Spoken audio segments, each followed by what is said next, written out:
In chapter 8, we shall study two new things about the surface. First one is the second fundamental form of a surface, and the second one is the mean curvature of a surface. In our earlier chapter, we have studied the first fundamental form of a surface, which gives the geometric interpretation of the arc length on a surface and other different intrinsic properties of a surface. Now, in this chapter, we shall study that when a surface is embedded in space, then there will arise a new concept, that is the second fundamental form, and with the help of the first fundamental form and second fundamental form, we can calculate the mean curvature of a surface. So, let us see about the second fundamental form. So, in first section of module 1 of chapter 8, we shall derive the second fundamental form on a surface, and we shall see a problem where we can calculate the second fundamental form for the surface. Now, we consider dr is Ru du plus Rv dv. Why?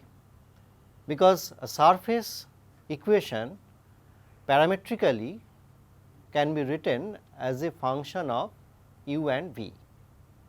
So, R is a function of u and v.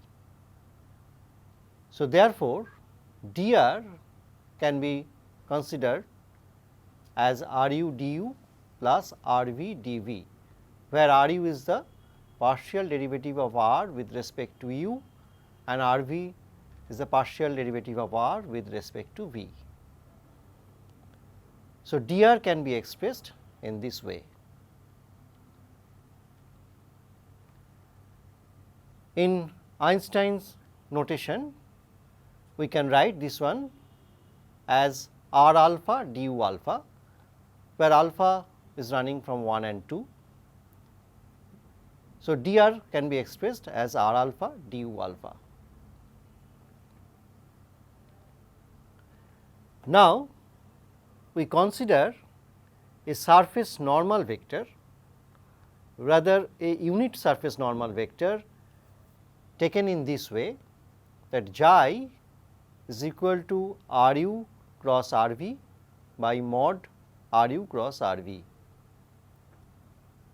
So, xi is a surface normal vector, unit normal surface vector, and now if a motion is given to a point P and it is moved to a neighboring point Q, then this xi will change according to d xi, that is xi alpha du alpha. That means, the surface normal vector is changing according to this equation, d xi equals to xi alpha du alpha. Now, we consider the outer product of this d xi and dr, and which can be written as xi alpha r beta du alpha du beta. For the sake of generalization, we take d xi dr equals to minus half xi alpha r beta plus xi beta r alpha du beta. The negative sign is taken to give the direction, because as it is the surface normal, xi is the unit surface normal, it can be upward direction or it can be in the lower direction. So, to consider the direction, we are taking the negative sign. So, d xi dr can be expressed as a minus half xi alpha r beta plus xi beta r alpha du alpha du beta.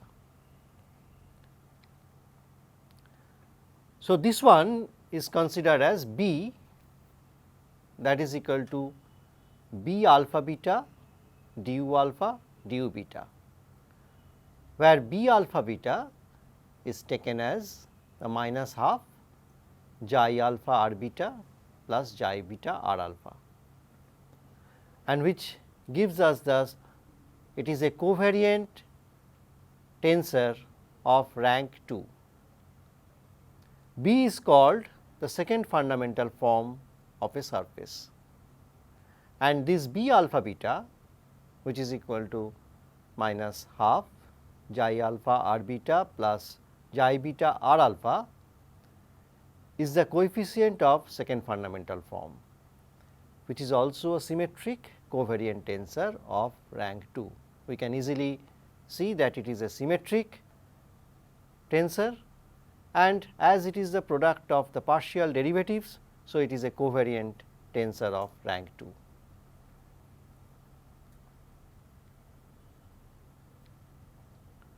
Now, let us see how the second fundamental form for a surface can be evaluated. Now, we are considering here r equals to u cos v, u sin v, a v, where a not equal to 0. So, this is the surface which is a right helicoid. We know this surface from the previous chapters. So, for this surface we shall calculate the second fundamental form. So, here we have r equals to, this is the equation in vector form with the parameters u and v. So, r equals to u cos v, u sin v, a v is the equation of the right helicoid. So, we calculate r u and r v, the partial derivative of r with respect to u and the partial derivative of r with respect to v.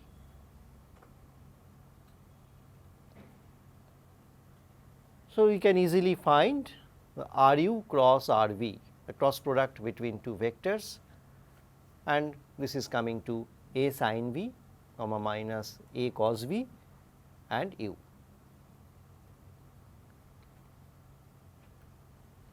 So, the unit surface normal vector, that is xi, is expressed in this way, r u cross r v by mod r u cross r v, and it is coming to this expression a sin v by root over u square plus a square minus a cos v by root over u square plus a square and u by root over u square plus a square.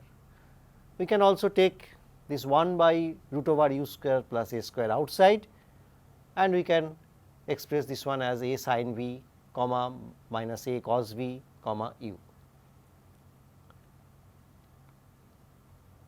Now, we find xi u, that one can be also written as xi 1, which is coming to this expression.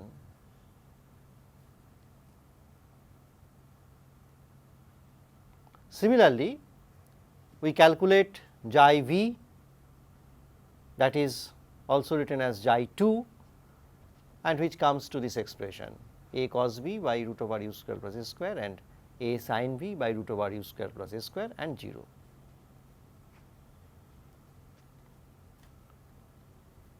So, to calculate this b alpha beta, we find this minus half xi alpha r beta plus r alpha xi beta.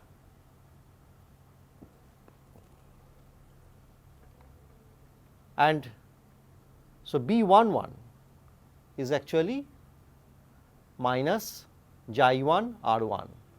Now, here we shall consider the dot product, because this xi alpha r beta and r alpha xi beta, this one is the product of two partial derivatives, and when we shall consider for the vector, we shall take the dot product between xi 1 and r 1, and if we take the dot product between xi 1 and r 1, it is coming to 0.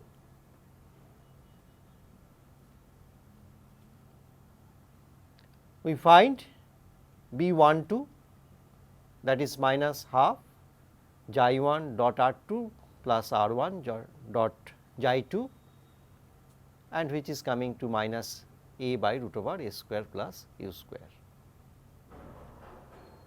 Similarly, we find B 2 2, which is also coming to 0. So, thus the second fundamental form for the right helicoid will be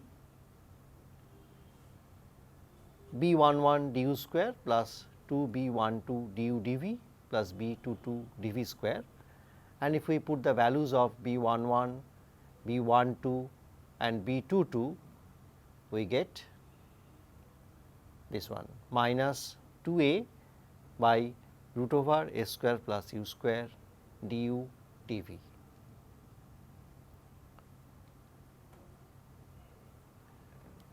Now, let us see a very interesting problem that prove that the tangent planes to a cone of revolution at the points of its generating straight lines coincide. So, we consider a cone of revolution and its equation, that is the parametric representation of the cone of revolution is r equals to u cos v, u sin v and a u. So, we find a 1 1, which is 1 plus a square. Similar manner we have done earlier this type of calculations in our earlier chapters. So, a 1 1 is coming to 1 plus a square, a 2 2 is coming to u square and a 1 2 is 0. That means, for the cone also the curvilinear coordinate system is orthogonal, because a 1 2 equals to 0. That means, the u curves and v curves are orthogonal. Now, we calculate r u and r v, which are coming to this way cos v, sin v and a, and for r v it is minus u sin v, u cos v 0.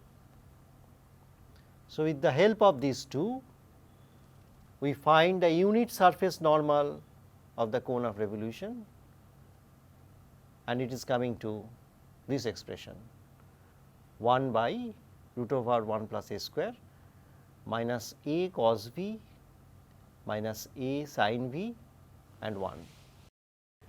Now, see the right hand side. In the right hand side we can see there is no term for u, there is only v term, that is minus a cos v minus a sin v and 1. So, xi is independent of u, it is only the function of v. So, xi is the unit surface normal is independent of u. Now, we know that v equals to constant will give the u curves, and if we consider v equals to constant, they are the generating straight lines of the cone. For v equals to constant, we have the u curves which are the generating straight lines of the cone, and xi is constant along any of those generators, because it is independent of u. So, xi is constant along any of those generators. Thus, the tangent plane to the cone at the points of any generating straight line will coincide. Just now in section 1, we have seen that how to calculate the second fundamental form on a surface. In our earlier chapters, we have obtained the expression for the first fundamental form on a surface. Now, in this section, that means in section 2 of module 1 of chapter 8, we shall define a new type of curvature, that is mean curvature, with the help of the first fundamental form and second fundamental form. Now, this concept is very important for the surface geometry, because if we find that mean curvature of a surface becomes 0, then the surface is called a minimal surface. So, let us start with the mean curvature of the surface. So, in section 2 of module 1 of chapter 8, we shall define the mean curvature of a surface. Mean curvature is defined as an inner product of associate coefficient of first fundamental form and coefficient of second fundamental form, denoted by H, and that is equals to half A alpha beta B alpha beta. That is it is the inner product of the associate coefficient of first fundamental form and the B alpha beta, which we have obtained in our earlier section. So, if we break this alpha beta, because the alpha beta is running from 1 and 2. So, if we just run this alpha beta, so H will be equals to half of A11 B11 plus A12 B12 plus A21 B21 plus A22 B22. So, now let us see the mean curvature of the surface, that is the right helicoid. Just in earlier section, we have obtained the expression of second fundamental form for this right helicoid. So, we are now trying to calculate the mean curvature of this right helicoid. We know that A alpha beta is del xi del u alpha del xi del u beta, where alpha and beta is running from 1 and 2, and I is the space index running from 1 to 3. So, A12 for this right helicoid can be calculated by the product of these partial derivatives, and which gives A12 equals to 0, that is equals to A21. If we just calculate the partial derivatives with respect to u and v, we get A12 equals to 0. A11 can be calculated by this expression, and which gives us 1. If we just take the partial derivatives, and we are getting 1. A22 can be calculated by this partial derivatives, and which gives us u square plus a square.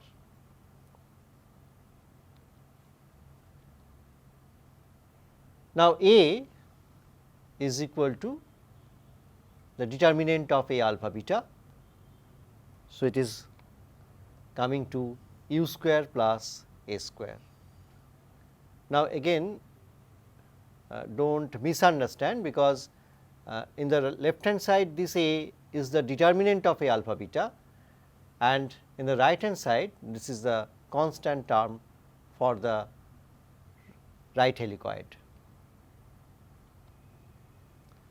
So, A upper 11, if we calculate, it is the cofactor of A11 in A by A, that means the determinant of A alpha beta, and which is coming to 1, A12, A21 both are coming to 0, and A22, that is the contravariant A22, is 1 by u square plus a square. Therefore, the mean curvature of the surface is H equals to half A12 B12 plus A21 B21. Since B11 equals to 0 and B22 equals to 0, because in our earlier section we have seen the values of B11, B22 both are 0. We have obtained only B12 there, but here A12 and A21 are coming to 0. Therefore, if we calculate this H, then it is coming equal to 0, because all are coming to 0. If H equals to 0, the surface is said to be a minimal surface at that point. So, therefore, right helicoid is a minimal surface. So, in the first module of chapter 8, we have learned about two new concepts of surface geometry. The first one is the second fundamental form of a surface, and the second one is the mean curvature of a surface. With the help of second fundamental form and the first fundamental form, we have obtained the expression of mean curvature, which is a very important concept of a surface, because these concepts are applicable to the gravitational theory. And mean curvature, we have seen that it is the inner product of the first fundamental form and the second fundamental form. Rather, it is the associate tensor of the first fundamental form and the second fundamental form has been done the inner product. And we have also seen with an example for the surface of right helicoid that how to calculate the second fundamental form and the mean curvature. And we have seen that if mean curvature becomes 0, the surface is called minimal surface. And we end this module with these two new geometric concepts.